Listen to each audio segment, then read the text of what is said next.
Hey, welcome back, Rankers. Hey, thanks to everybody who came to the Honey Bar last Monday. It was awesome. We had a great night. Had a lot of discussions with a lot of people. One of the most interesting, though, I had was with another SEO. I won't tell you his name. And I knew I was going to have a few full and frank discussions. And I wasn't surprised nor disappointed. And one of the... So I gave my presentation basically the same as what I gave at PubCon. And one of the things I said was, and I showed of how we, got skinny mixes to go from nowhere up to, number one for healthy Thermomix recipes was basically just cleaning up the index.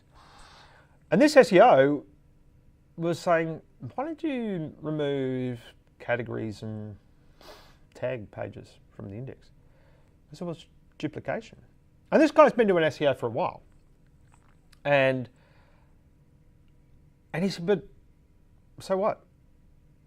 I said, well, it's a source of duplicate. Which page is Google meant to rank? Is Google meant to rank the tag page that's got the full article of the blog post or the blog post?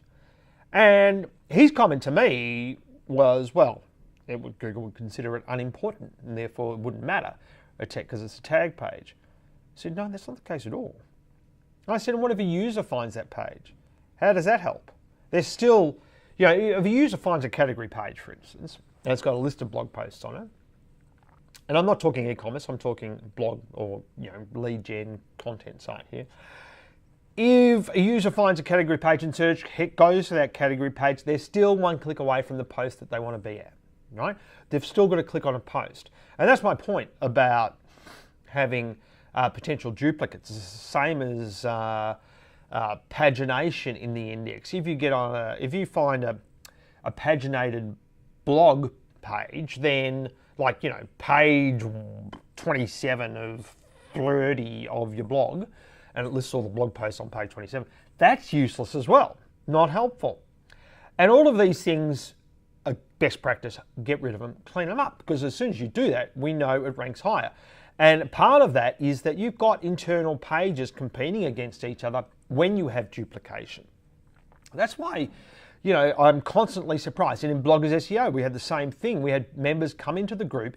Incidentally, we're doing SEO audits 3 times a week on Bloggers SEO.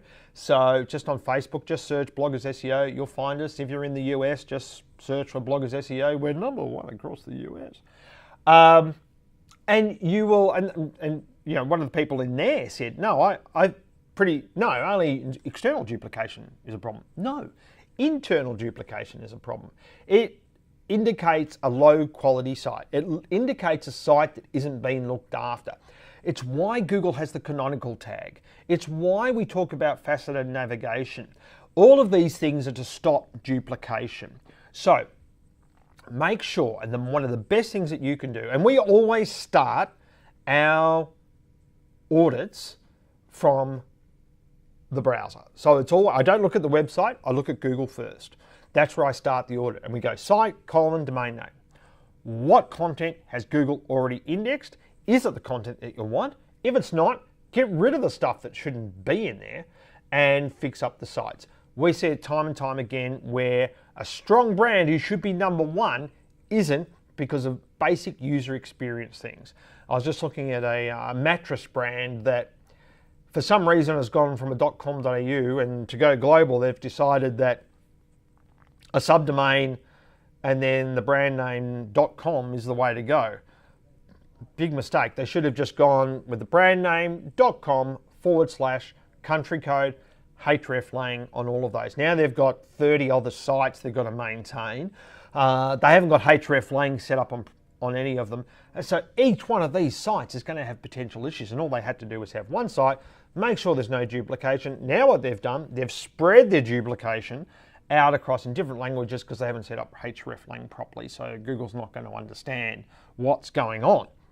So start your SEO at the index. Understand what Google has actually crawled.